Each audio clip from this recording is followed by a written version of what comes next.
sahabat keluarga, salam jumpa kembali pada Selasa malam ya, Selasa jam 7 malam di Family First Indonesia. Ada acara ngopi sore, ngobrol pintar soal relasi. Ya meskipun namanya ngopi sore, tapi diadainnya jam 7 malam, but that's okay. Karena sebenarnya kan ngopi sore itu tadinya dilakukannya tuh tiap jam 5 sore di awal-awal masa pandemi kan. Cuma karena udah mulai new normal, udah banyak yang kerja, jadi kita geser ke jam 7 malam. Tapi bukan tentang nama ngopi sorenya, tapi maknanya yaitu ngobrol pintar soal relasi. Nah, pada malam hari ini kita ngomongin tentang relasi, ngomongin juga tentang ini yang rada-rada tabu nih, masih banyak orang yang nggak mau mengakui ya, tapi kayak sebenarnya mengalami tapi nggak berani ngomong, nggak berani membuka fakta, bahkan juga bukan nggak berani, bahkan beberapa merasa itu malu ya, merasa malu, yaitu tentang KDRT. Nah, supaya sahabat keluarga semua bisa nggak nanya-nanya lagi nanti tema kita hari ini apa, jadi aku tulis dulu di komen dan akan aku pin supaya setiap yang baru join bisa tahu tema kita pada malam hari ini, yaitu adalah stop KDRT. Stop KDRT, kesadaran dan bantuan hukum. Kesadaran dan bantuan hukum. Oke, ini tema kita pada malam hari ini yaitu Stop KDRT, Kesadaran dan Bantuan Hukum. And as always, aku Alen, as always, seperti biasanya mau menyapa setiap sahabat keluarga yang pada malam hari ini udah bergabung bersama-sama dengan kita semua. Aku nggak bisa sebutin satu persatu karena banyak banget. Selamat malam semuanya, thank you sudah menyiapkan waktu. Malam hari ini kita bakalan ditolong oleh salah satu narasumber yang memang banyak menangani kasus-kasus hukum dan pernah mengalami juga menangani kasus KDRT gitu ya. Jadi malam hari ini kita bakalan langsung dengar dari sumbernya mengenai kesadaran dan bantuan hukum. Dan banyak banget sahabat keluarga, kalau misalnya sahabat keluarga baca berita ya, di mana-mana, not only in Indonesia, bukan cuma di Indonesia, bukan cuma di Jakarta, tapi di mana-mana selama masa pandemi ini ternyata tingkat kekerasan dalam rumah tangga itu meningkat tajam. Ya, bukan cuma di Indonesia tapi di mana-mana. Tingkat kekerasan dalam rumah tangga meningkat tajam dan banyak diantaranya bahkan sampai berujung pada perceraian gitu ya. Nah, karena itulah malam hari ini kita mau ngebahas tentang KDRT ya. Kalau minggu lalu kita udah ngomongin tentang bagaimana kekerasan dan perceraian, sekarang kita ngomongin tentang KDRT-nya. Langsung aja kita undang narasumber kita pada malam hari ini, Ibu Petra. Oh, dia nggak boleh dipanggil Ibu by the way, tapi Kak Petra Yonetanyuhu ya. Kita lihat apakah beliau sudah bergabung. Coba aku sapa dulu. Nah, oh, sepertinya belum. Oh, udah ya, sudah ada ya.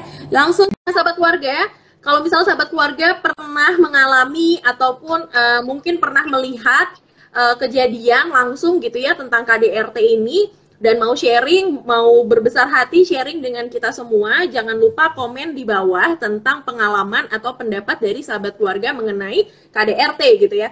Dan kalau mau ngasih pertanyaan langsung buat narasumber kita pada malam hari ini yaitu Kak Petra, juga boleh banget langsung kirimkan pertanyaannya di komen di bawah. Udah banyak banget yang nyapa, tapi sabar ya. Mari kita sapa pada malam hari ini narasumber kita yaitu Kak Petra. Hai Kak Petra. Halo, selamat malam sahabat keluarga. Apa kabarnya? Baik ya, semoga semua dalam keadaan baik dan bahagia gitu. Iya Nah, dong. Nah, Kak Petra, ini maaf ya sahabat keluarga, aku sambil kucek-kucek mata karena mataku masih bengkak, lagi sakit mata. Kak Petra, Iya. kita ngomongin KDRT, tapi sebelum ngomongin KDRT, boleh dong perkenalkan diri dulu, terus kemudian apa sih pengalaman dalam hal bantuan hukum, terutama dalam hal KDRT misalnya. Silakan Kak Petra. Oke. Selamat malam sahabat keluarga semuanya. Saya Petra. Saat ini berpraktisi sebagai advokat di kantor saya sendiri gitu kan. Walaupun sebelumnya saya selama 9 tahun bekerja dan melayani di Lembaga Bantuan Hukum Mawar Saron. Jadi dengan topik hari ini yang mengenai tentang KDRT dan bantuan hukum terhadap korban, saya sangat tertarik karena pengalaman dari pertama kali bekerja itu banyak sekali korban-korban yang melapor kepada kantor gitu kan. Kebetulan di LBH Mawar Salon kami memberikan pelayanan hukum dan bantuan hukum juga. Sampai sekarang pun masih banyak sekali konsultasi-konsultasi mengenai KDRT, baik yang dilakukan oleh pasangan ataupun kepada keluarga terdekat yang tinggal bersama dalam satu rumah itu.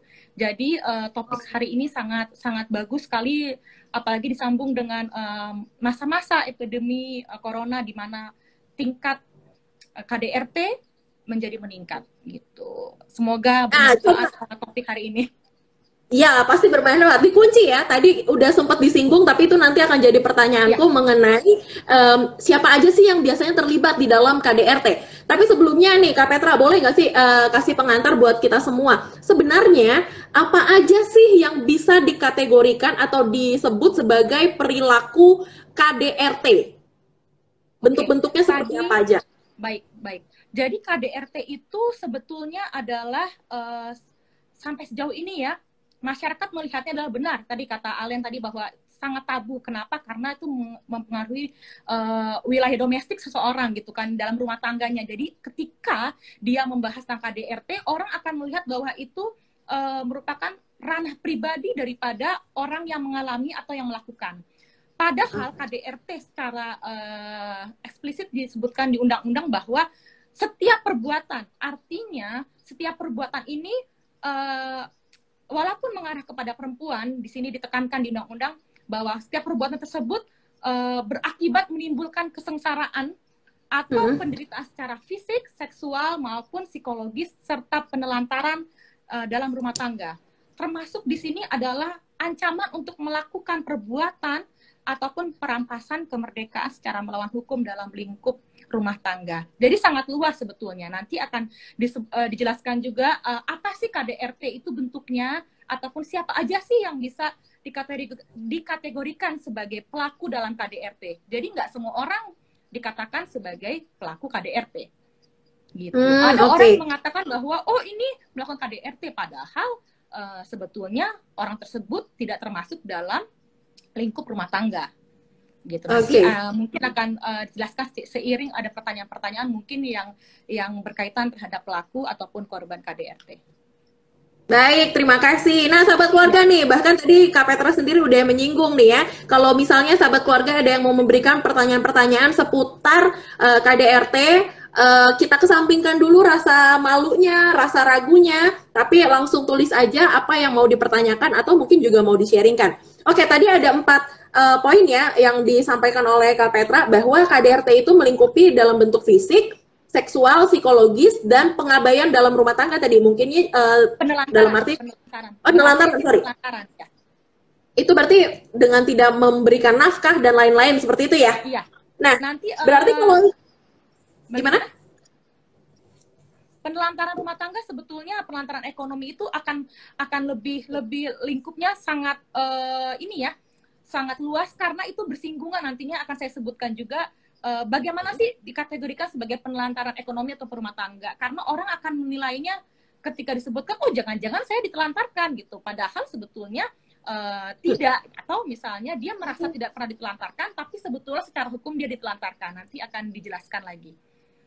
Oke, nah tadi yang menarik itu ya poin ketiga tuh, secara psikologis. Berarti misalnya nih ya, kalau ngomongin tentang KDRT gitu, ngomongin apa namanya psikologis, bisa nggak sih kalau ucapan-ucapan gitu juga dikategorikan sebagai kekerasan? Oke, kekerasan psikis ya kan, kita akan bahas mengenai kekerasan psikis. Oke, sebetulnya gini, sebelum masuk ke dalam bentuk-bentuk kekerasan, sedikit saya sampaikan bahwa siapa saja yang termasuk dalam lingkup rumah tangga yang bisa dikategorikan sebagai nantinya pelaku ataupun korban dalam KDRT. Satu adalah setiap orang yang tinggal dalam satu lingkup rumah tangga. Artinya bisa suami, istri, anak, atau yang berhubungan darah ataupun perwalian atau persusuan. Misalnya mertua yang tinggal bareng kita, ipar, atau menantu, Atau misalnya orang lain yang bekerja tapi menetap di rumah kita. Artinya misalnya seperti asisten rumah tangga ataupun driver ya, maksudnya supir yang tinggal. Jadi bukan yang pulang pergi ataupun seminggu sekali balik. Itu kan ada ya beberapa asisten yang memang tidak menetap. Nah, tapi dalam lingkup undang-undang KDRT di sini hanya dikecilkan bahwa hanya orang yang tinggal bersama di dalam satu rumah. Jadi nggak meluas ya. Misalnya ada bilang, oh dia iparnya itu datang sih tinggal, cuman kadang-kadang dia balik gitu kan. Nantinya itu akan dilihat seberapa jauhnya. Kadang-kadang kan orang bilangnya dia tinggal, tapi ternyata tidak tinggal, hanya menitipkan anak, bisa saja seperti itu. Nah, ketika masuk dibilang tadi pertanyaan mengenai kekerasan psikis, disebutnya kekerasan psikis ya, adalah perbuatan yang mengakibatkan ketakutan atau perasaan hilangnya percaya diri, ataupun hilangnya kemampuan untuk bertindak, serta rasa tidak berdaya, atau misalnya gini, dia tidak merasa percaya diri karena suaminya sering menghina dia di depan orang-orang, ataupun misalnya mengancam untuk setiap pertengkaran, misalnya mengancam untuk berpisah atau mengancam untuk mengembalikan kepada orang tua. Itu kan secara tidak sadar ketika pasangan itu bercekcok gitu kan, ada kata-kata seperti itu kan keluar. Itu sebetulnya masuk dalam kategori kekerasan psikis. Kalau si korban merasa dia menjadi ketakutan atau menjadi hilang percaya dirinya ketika perbuatan tersebut dilakukan oleh pasangannya. Berarti seperti dia? Seperti pembunuhan karakter ya, bagaimana seseorang jadi merasa dirinya kerdil begitu ya? Iya. Menjadi tidak berdaya. Tadi kan sebutkan tidak berdaya dan tidak percaya diri. Sejauh mana percaya dirinya atau apa itu nanti akan dinilai oleh psikiater ataupun psikolog. Jadi ada tes-tesnya lagi. Jadi nggak bisa dibilang bahwa percaya diri itu seperti apa, dia nggak pede tampil atau nggak pede melakukan sesuatu. Ada kategori-kategorinya, apakah dia psikis berat ataupun sebetulnya tidak seperti itu. Jadi kekerasan psikis memang tidak kelihatan, tapi justru itu yang membuat banyak orang tidak merasa telah mengalami kekerasan psikis. Dia nggak merasa, jadi dia nggak tahu sampai orang melihat bahwa kayaknya kamu mengalami ini deh, kekerasan psikis oleh pasangan kamu karena kamu berubah ketika menikah, dengan sebelum menikah itu berbeda perilaku, menjadi tertutup ataupun jadi merasa terkekang gitu ya. Itu bisa dibilang bahwa dia termasuk salah satu korban mungkin kekerasan psikis kalau dia bisa membuktikannya juga dengan berkonsultasi kepada psikolog ataupun kepada psikiater.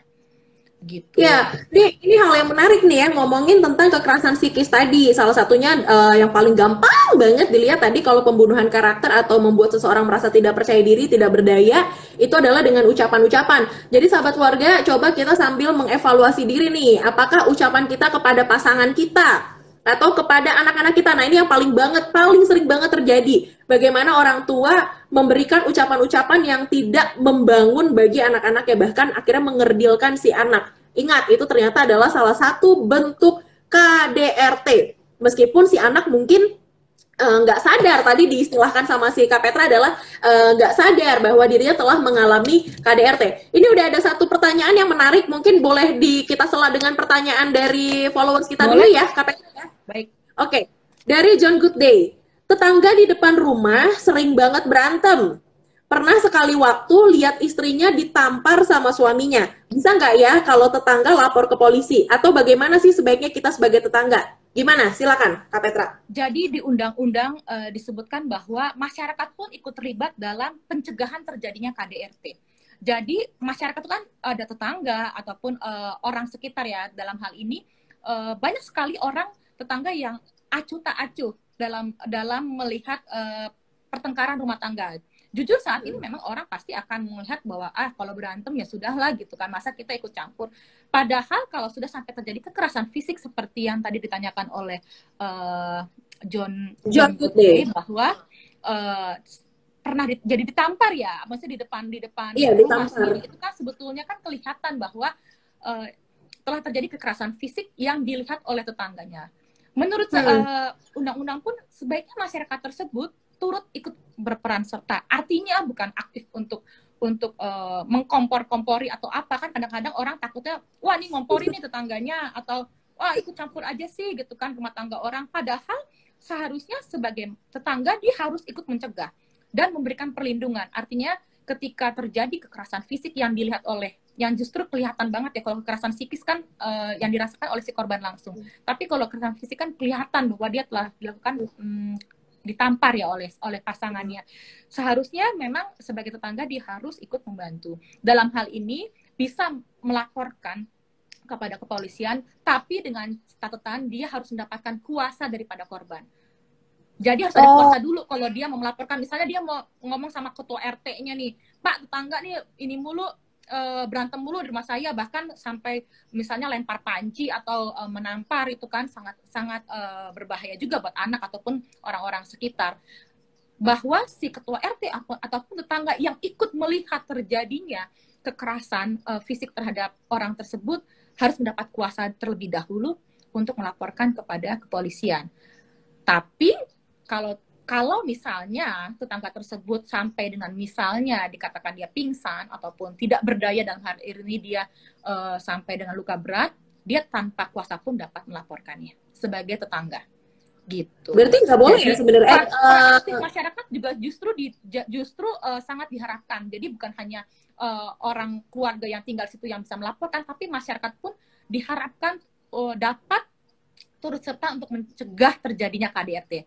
Intinya kan pencegahan. Betul. Gitu. Undang-undangnya sendiri pun terhadap penghapusan gitu. Undang-undang PKDRT ya. Iya. Nah, jadi bukan KDRT tapi penghapusannya. Oke, nah sekarang kalau ngomongin tentang dampak hukumnya nih, supaya kita semua aware, bahkan juga orang tua nih ya, tadi kembali diingatkan bahwa sering banget orang tua tuh secara tidak sadar, atau mungkin sebenarnya sadar cuma nggak mau mengakui, telah melakukan kekerasan psikis kepada anak-anak, misalnya dengan mengucapkan hal-hal yang mengerdilkan anak-anaknya gitu ya. Kalau dampak hukum Kak, terhadap pelaku KDRT, seperti apa sih? Dampak hukumnya kan ada banyak disebutkan di dalam undang-undang. Dampak hukum terhadap apa dulu? Terhadap pelakunya apa? Kekerasan apa dulu? Kekerasan, oke, yang paling kelihatan kan adalah kekerasan fisik ya. Kekerasan fisik itu ada terbagi, bahwa apakah kekerasan fisik yang dilakukannya itu membuat korban menjadi luka berat, beda dengan yang tidak sampai luka berat ataupun sampai dengan meninggal ya. Jadi ada kategorinya terhadap ancaman hukuman terhadap si pelaku tersebut. Kalau kekerasan fisik diatur bahwa kekerasan fisiknya ini yang ringan, maksudnya itu yang biasa ya, bahwa perbuatan itu akan diancam hukuman pidana penjara maksimum 5 tahun atau denda maksimum 15 juta. Tapi kalau sampai mengakibatkan luka berat terhadap korban, itu mendapatkan ancaman hukuman pidana penjara maksimum 10 tahun ataupun denda maksimum sampai dengan 30 juta. Nah, dalam hal korban menjadi korban meninggal ataupun wafat ya, pidana penjaranya itu adalah maksimum 15 tahun dengan denda maksimum 45 juta. Itu untuk kekerasan fisik saja.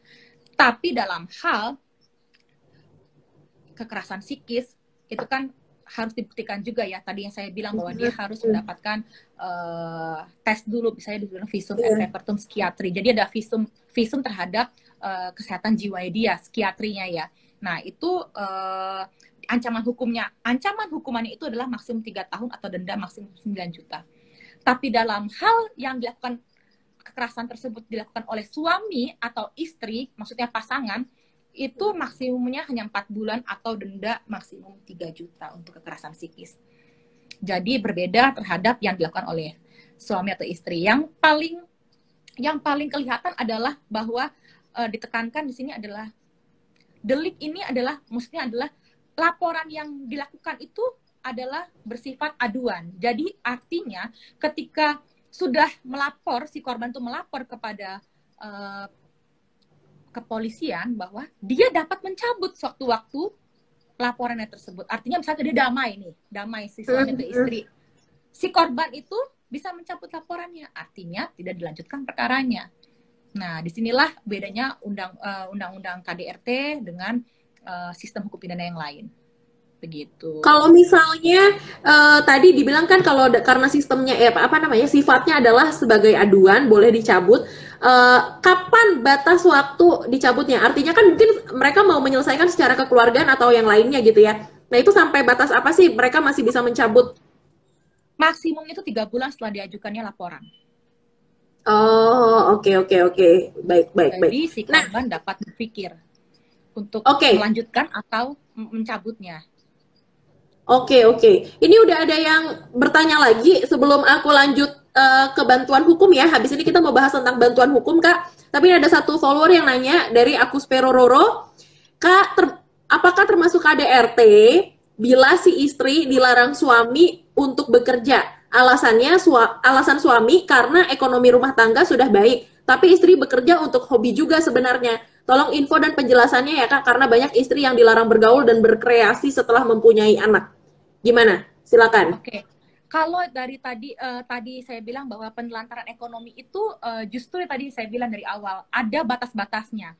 Jadi penelantaran ekonomi itu terhadap pasangan ya di mana dia dilarang untuk bekerja walaupun dengan alasan suami itu bilang bahwa ekonomi rumah tangga sudah cukup. Jadi ngapain lah istri untuk bekerja? Padahal intinya adalah bukan masalah ekonomi tapi untuk pergaulan ataupun untuk keinginan Kualitas pribadi. diri ya. Ya, kalau mengenai penelantaran ekonomi dalam hal ini, kita harus lihat dulu 2 hal. Penelantaran itu harus dibedakan antara ketidakmampuan ekonomi si suami atau penelantaran yang disengaja. Mungkin yang dimaksud dari pertanyaan ini adalah mungkin seperti pengakangan ya, ataupun keposesifan si suami. Bukan karena untuk membantu ekonomi, tapi hanya supaya aja dia nggak boleh kerja. Kan ada tuh alasannya seperti itu.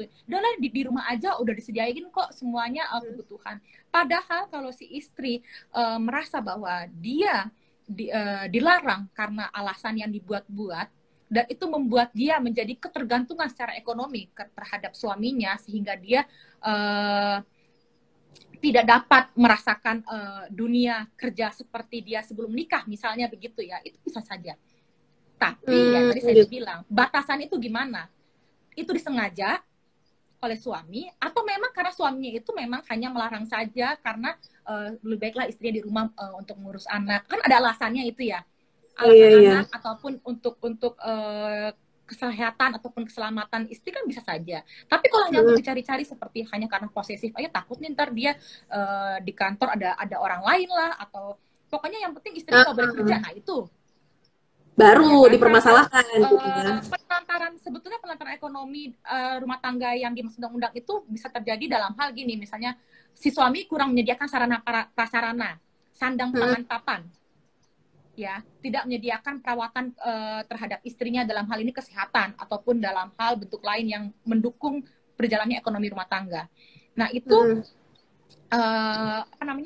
ada juga dalam hal ini suami nggak kasih uang gajinya, ataupun dia ngasih gajinya kalau istrinya mau nurut sama dia aja gitu. Nih, saya kasih uang bulanan kalau kamu nurut sama saya perintahin apa kamu lakuin. Itu bisa jadi termasuk dalam penelantaran rumah tangga. Jadi emang harus dilihat dulu per kasus. Nggak bisa dibilang bahwa ketika kasih saya penelantaran rumah tangga nih karena saya dikasih gajinya cuma 1/3 dari gaji suami ataupun segininya. Loh, dilihat dulu apakah suami menyediakan hal lain yang tadi saya sebutkan, sandang pangan papan.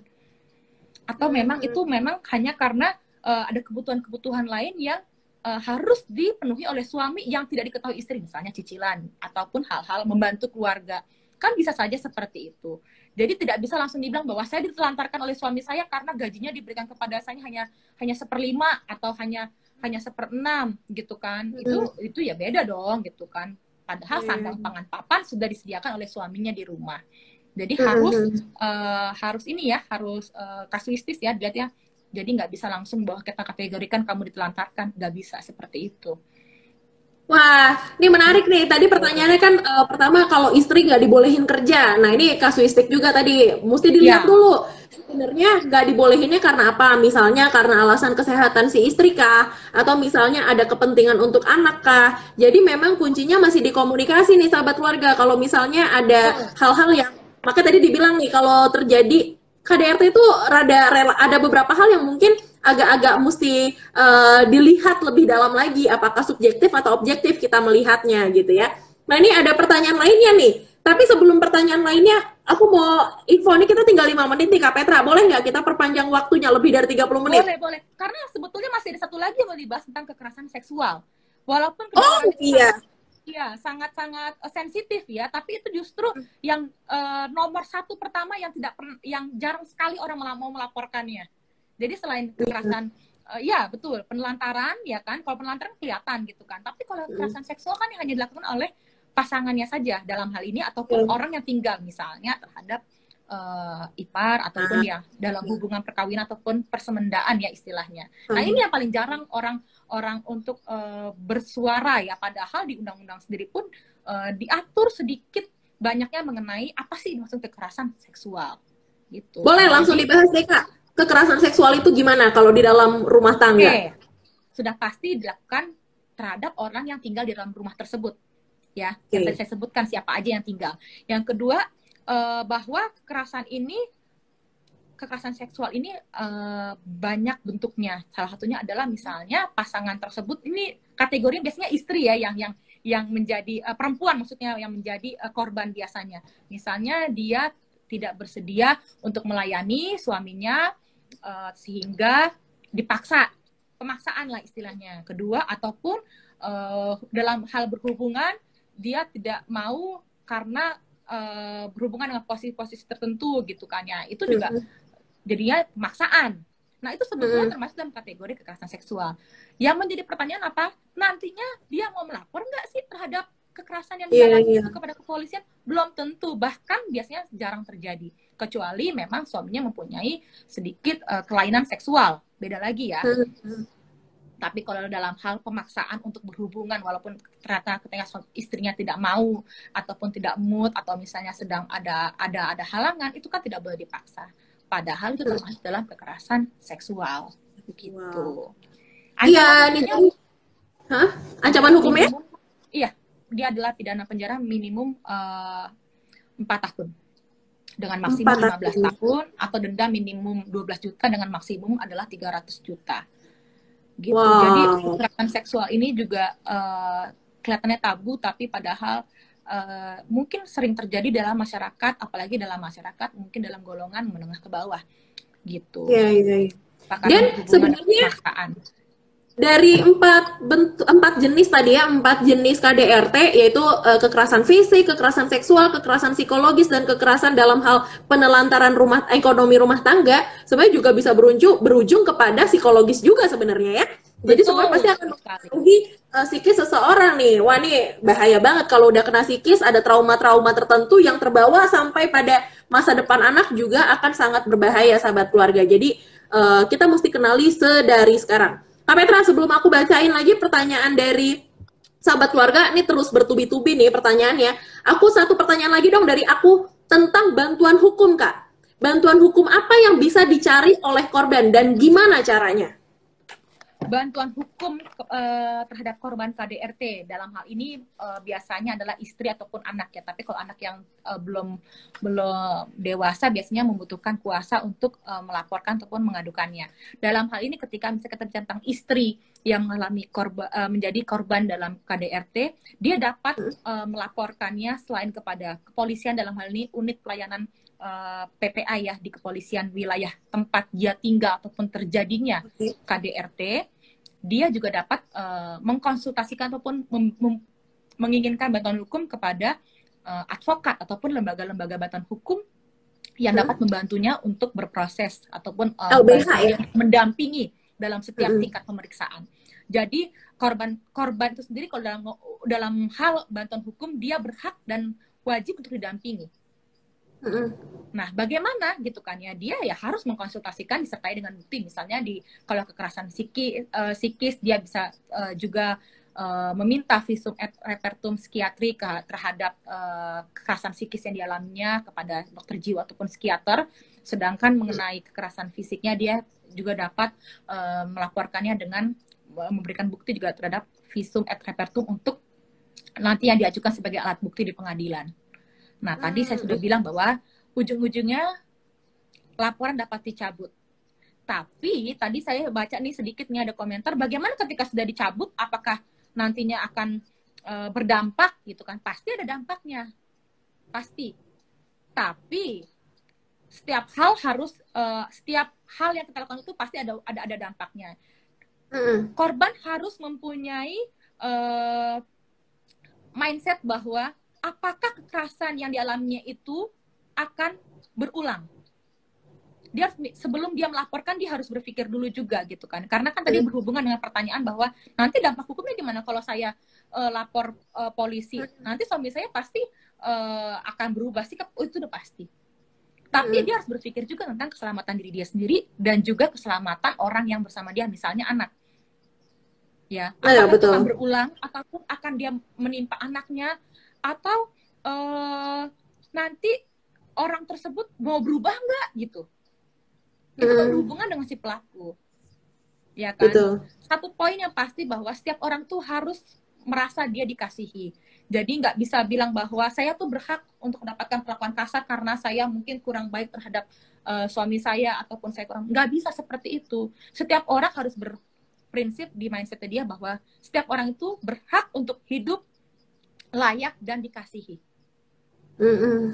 Betul. Kalau dia mempunyai tidak percaya diri ataupun karena dia berpikir kasihan anak, nanti keluarga saya bagaimana kalau saya laporin, pasti saya ujung-ujungnya cerai atau pada akhirnya saya malah jadi mendapatkan perlakuan kasar lagi, ya itu nggak akan berputus rantai kekerasan tersebut. Kita kan untuk mencegah, intinya itu kan untuk mencegah terjadinya kekerasan yang berulang.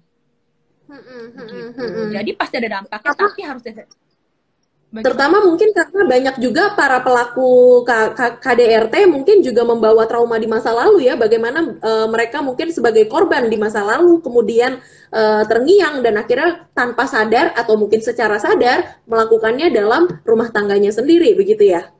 Betul, makanya nantinya itu kan akan dilakukan tes juga ataupun tes kejiwaan ya, apakah biasanya dengan profesional ya, dengan ada beberapa lembaga yang memberikan bantuan terhadap kekerasan psikis terhadap korban ataupun pelaku, juga bisa juga dilakukan ini ya tes sehingga diketahui bahwa apa yang menyebabkan dan bagaimana solusinya gitu. Misalnya dia karena trauma masa lalu atau misalnya karena stres saat ini, stres yang saat corona ini kan tiba-tiba orang bisa menjadi berubah ya, misalnya karena PHK atau karena WFH bisa aja dia jadi tiba-tiba jadi berubah kepribadiannya. Nah, itu kan akan dilihat juga indikator-indikatornya. Berarti memang dalam bantuan hukum aja korban juga akan tetap didampingi oleh konselor ya, entah itu psikolog ataupun psikiatris ataupun dari advokat dan lain-lain. Jadi memang fungsi dari konseling tuh sangat penting nih sahabat keluarga. Jadi kalau sudah melihat ciri-ciri ataupun sudah ada gerakan-gerakan yang menjurus pada gerakan yang KDRT gitu ya, perilaku KDRT, jangan malu tapi coba di konselingkan gitu ya, konselingkan dengan orang-orang yang memang memiliki skill atau memiliki kemampuan untuk mendampingi, bukan cuma sekadar curhat tapi bisa mendampingi gitu ya. Oke, Kak Petra, aku mau bacain ya pertanyaan yang dari tadi udah kita hold nih, dari Doni_Setiawan_10. Kak, gimana kalau ada seorang anak kena KDRT oleh orang tuanya, sedangkan dia kan hidupnya tergantung dari orang tuanya, nanti dia hidup sebatang kara dong Kak, gimana? Silakan Kak Petra. Nah, tadi itu dia, mengenai anaknya umur berapa dulu nih?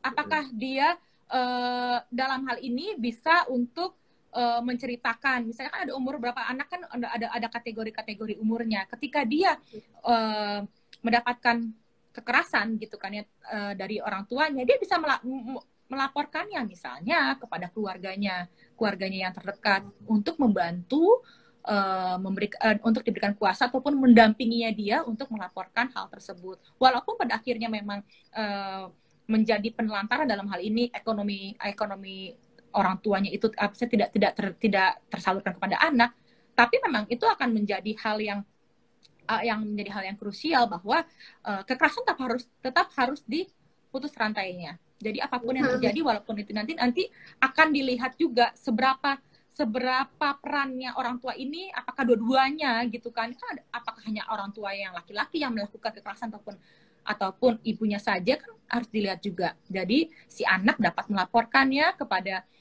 keluarga yang keluarga yang terdekat yang bisa dipercaya oleh itu anak untuk membantu melaporkannya kepada instansi ataupun membuat menanyakan bantuan hukum kepada lembaga ataupun kepada advokat dalam hal ini gitu. Nah, jadi ingat ya para orang tua jangan sampai meneruskan mata rantai kekerasan kepada anak-anak karena itu juga akan berdampak pada masa depannya mereka, bagaimana mereka membawa trauma di masa lalu.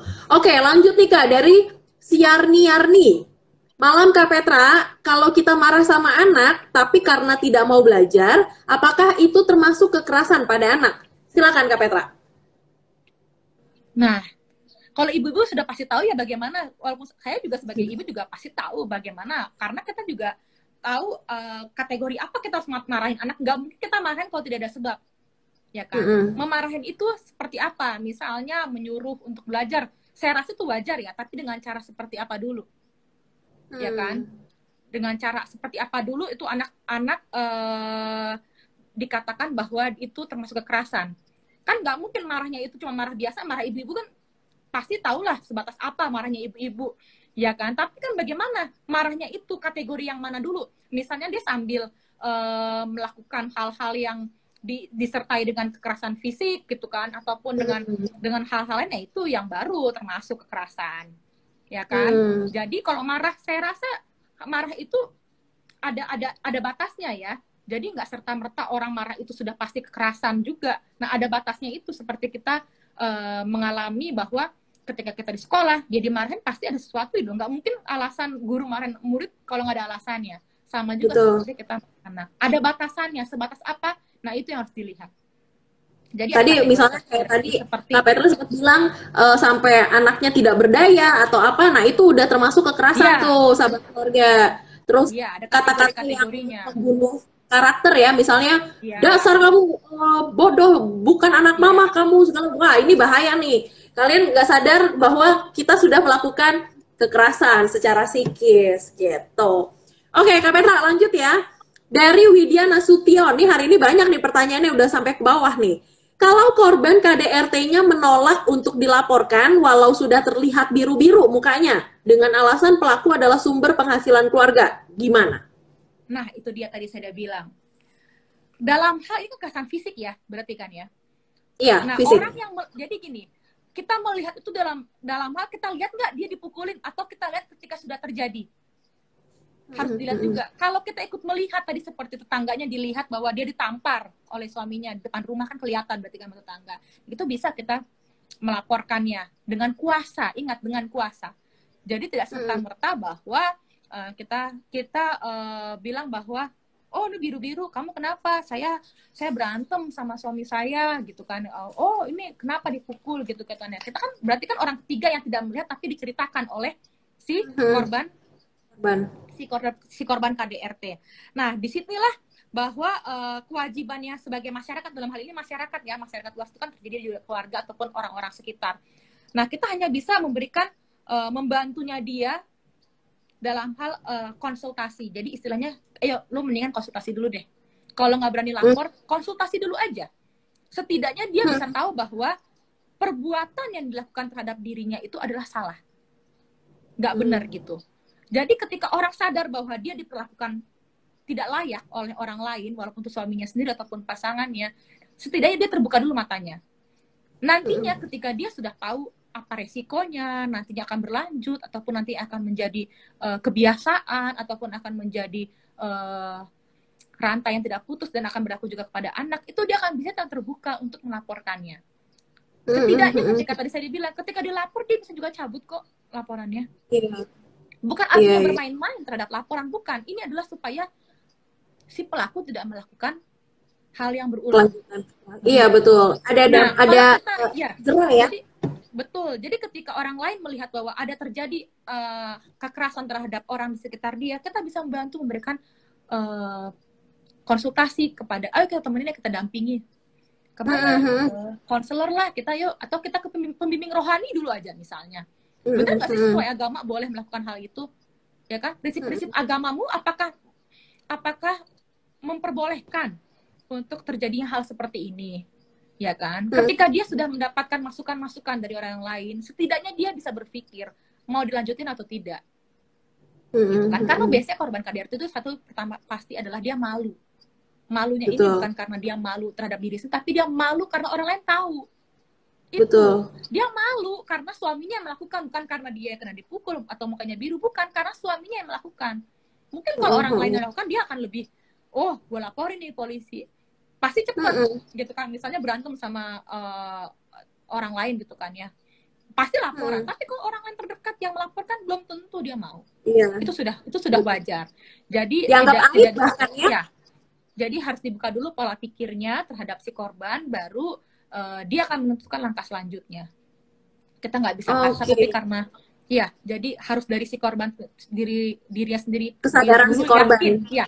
Karena orang yang akan dilakukan prosesnya adalah orang terdekatnya dia, ya kan? Jadi kalau sahabat keluarga, ada teman, saudara atau siapa yang kalian tahu sedang mengalami, hal pertama yang mesti kalian siapkan adalah diri kalian sendiri untuk menjadi telinga untuk mendengar mereka, menjadi pundak buat sandaran mereka, memberi diri untuk mendampingi mereka, bahkan membawa mereka ke konselor, pembimbing rohani yang mungkin nanti bisa membantu mereka dengan lebih baik lagi gitu ya.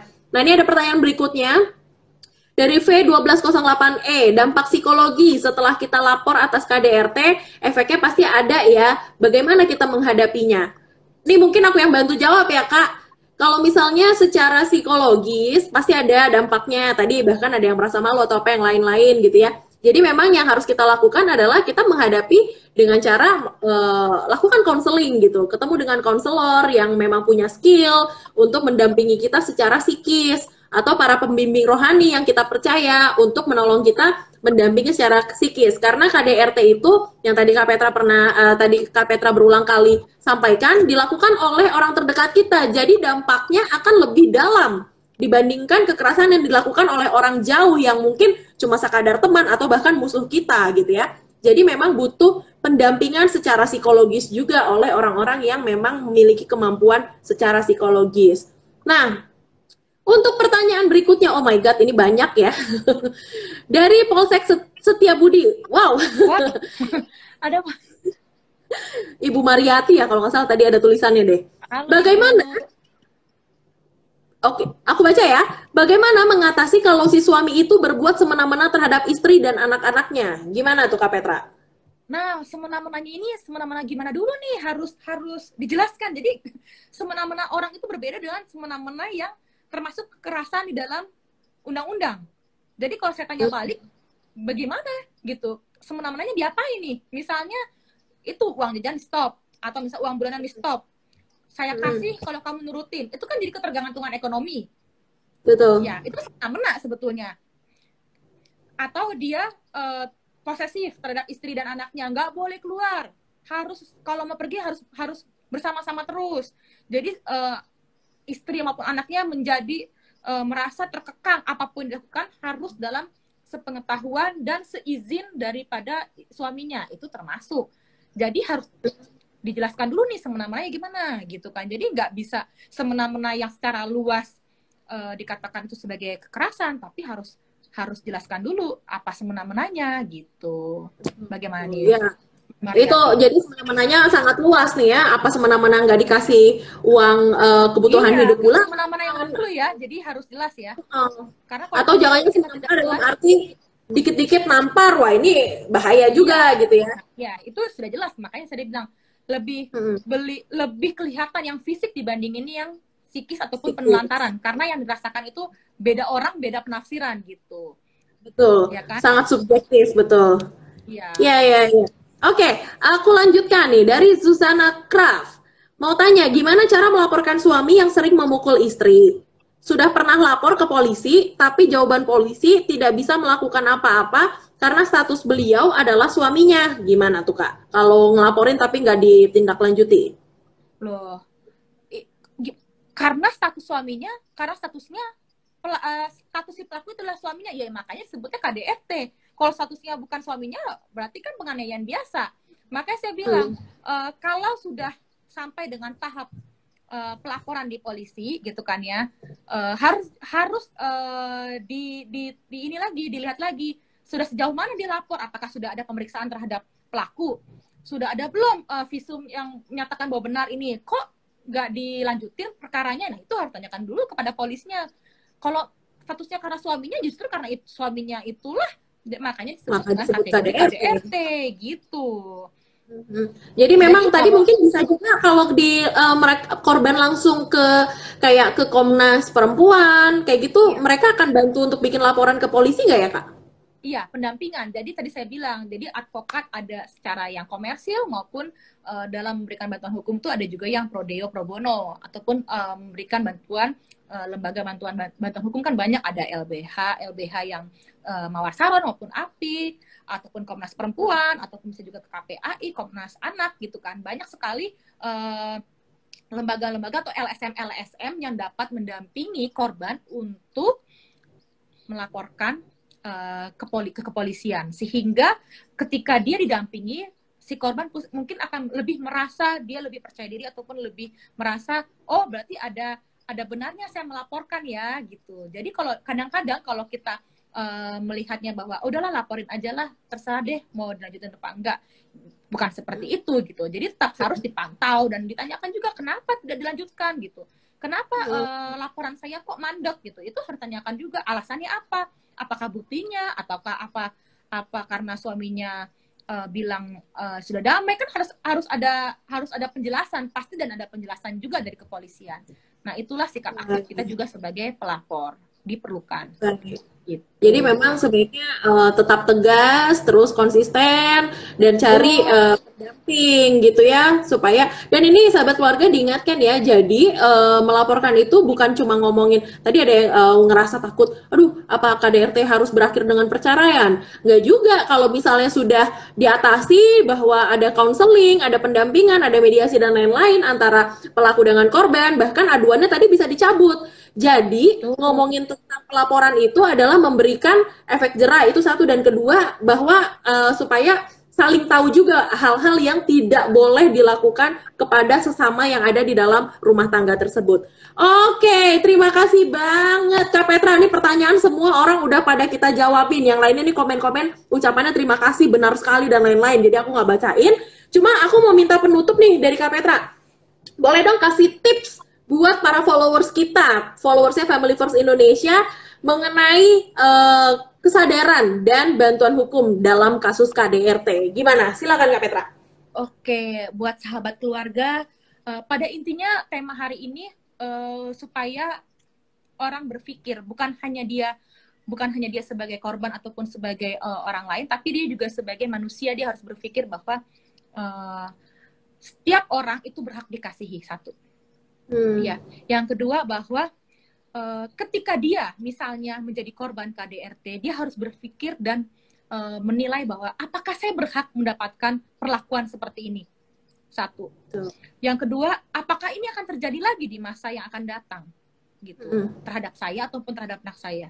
Yang ketiga, apakah si pelaku dapat diharapkan untuk berubah, gitu. Jadi itulah yang menjadi tolak ukur juga bagi si korban untuk melihat bagaimana nantinya dia akan melanjutkan hal tersebut ke tingkat selanjutnya. Jadi ini yang harus diingat, bahwa setiap orang harus dikasihi, dan apakah hal tersebut akan terjadi berulang, itu yang menjadi patokan bahwa tindak kekerasan itu sampai sejauh mana. Gitu ya. Jadi penutup dari saya, sebagaimana di Undang-Undang KDRT, tapi kita akan bilang bahwa KDRT di sini saya kasih sedikit aja, bukan quotes ya, jadi lebih ke arah penutup aja, bahwa Kak, kenali apa itu KDRT tadi, kekerasan fisik, psikis, penelantaran maupun seksual. Yang kedua adalah D, diskusikan dengan keluarga, sahabat terdekat, konselor, pembimbing rohani, ataupun pada advokat dan lembaga bantuan hukum lain terhadap apa yang dia alami. Yang ketiga R, rangkulah korban yang kamu kenali. Kalau kita sebagai orang yang melihat ataupun mendapat melihat ya bahwa ada orang sekitar kita yang mengalami, kita harus rangkul orang tersebut. Yang keempat adalah T, tepiskan semua pandangan ataupun ucapan yang mengatakan bahwa kita layak mendapat kekerasan, itu kita harus tepiskan. Ya, jadi semoga KDRT bukan jadi kekerasan dalam rumah tangga, tapi menjadi keluarga yang bahagia, diberkati, rukun dan tentram. Gitu. Keluarga yang bahagia, diberkati, rukun dan tentram. Tentram. Wow. Bukan jadi ada dua macam lagi ya.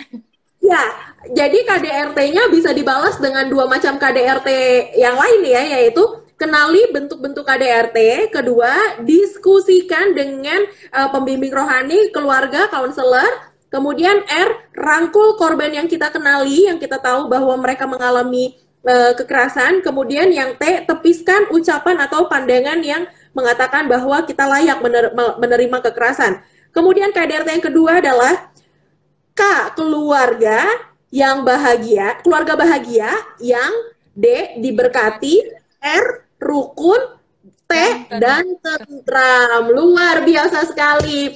Oke Kak Petra, thank you banget buat berapa nih?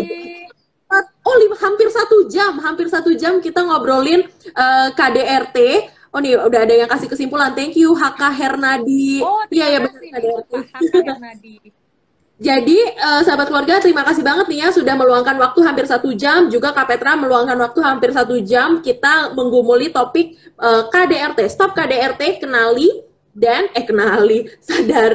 kesadaran dan bantuan hukum. Nah, semoga setiap sahabat keluarga yang mendengarkan topik pada malam hari ini bisa mendapat pencerahan, bisa terhindar dari perilaku-perilaku atau perbuatan-perbuatan kekerasan, dan juga tidak melakukannya kepada siapapun yang ada di rumah ataupun di lingkungan kita semua. Sekali lagi Kak Petra atas nama Family First Indonesia, thank you untuk waktunya. Terima kasih, dan sahabat keluarga semua, semoga bermanfaat pembicaraan ini ya. Besok kita bahas ini ya, kekerasan dalam pacaran. Kekerasan dalam pacaran juga banyak terjadi loh. Iya, nanti kita atur waktu.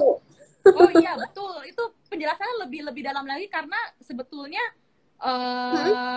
sensitif juga, karena malu ya kalau dia ngadek ke orang tua udah pasti dimarahin lagi kalau betul. Kok mau gitu kan? Ya, itu mana mau yang ada orang tuanya jadi berantem juga gitu kan. Nah, itu yang harus dilihat lagi gitu. Nah, berarti nanti next time ya sahabat keluarga, kita akan atur waktu lagi supaya kita bisa bahas tentang KDP alias kekerasan dalam pacaran ya, supaya yang pada pacaran juga bisa was-was diri nih, jangan juga menjadi pelaku dan tidak menjadi korban. Sampai jumpa di setiap Selasa dan Kamis jam 7 malam di @Family First Indonesia. Bye bye. Thank you.